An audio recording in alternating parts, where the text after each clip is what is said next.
Murakoze, ndabasuhuje mu izina rya Yesu. Umwami Imana akomeze abishimire abari gukurikira iri jambo ndetse n'abari buze kurikurikira. Imana yo mu ijuru ibasubize kandi irusheho kubanezeza, ihire imirimo y'amaboko yanyu yose. Dusangire ijambo ry'Imana riri muri Yobu mu gice cya 42, umurongo wa 2. Ndavuga ngo nzi yuko ushobora byose kandi nta kibasha kurogoya imigambi yawe yose. Turasubiramo, nzi yuko ushobora byose kandi nta kibasha kurogoya imigambi yawe yose. Imana yo mu ijuru irusheho kubanezeza, Imana yo mu ijuru irusheho kubishimira. Uyu munsi wa none ushobora kuba unaniwe, ushobora kuba unanijwe n'ibibazo byo mu muryango, ushobora kuba unanijwe n'ibibazo by'iterambere, ushobora kuba ufite nanone n'ibibazo byo mu buzima bw'umwuka w'umukristo.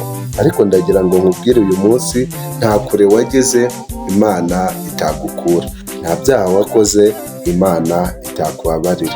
Satani ye kukwihebesha, garukira aho ngaho. Imana yo mu ijuru irushaho kukwishimira kandi wongeye guhabwa umugisha, wongeye kubona ineza y'Imana mu buzima bwawe kubera ko wumviye umuburo w'Imana uyu munsi wa none. Wongere uvuge ngo uzi yuko Imana ishobora byose.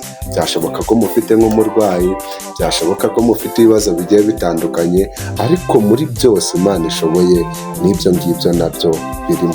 Imana yari iri gukorana ikiganiro n'uwitwa Yobu. Yobu ageze hepfo aravuga ngo Mana, ibyawe nari narabyumvishije amatwi, noneho ndabyumva ndanabibona ndetse ndakubona n'amaso yanjye ndakwiboneye. Imana yacu ikomeze ibishimire, kuko nta kibasha kurogoya imigambi y'Imana. Ariko nanone kugira ngo uzabone ineza yayo, kugira ngo ukomeze uhirwe, kugira ngo ukomeze ubone ubuntu bw'Imana mu buzima bwawe, hari ijambo rivuga ngo icyo wasezeranijwe uzakirindishe icyo wabujijwe. Imana yacu ikomeze ibishimire, dukomeze twirinde muri byose, tunezeze Imana izatunezeza. Amen.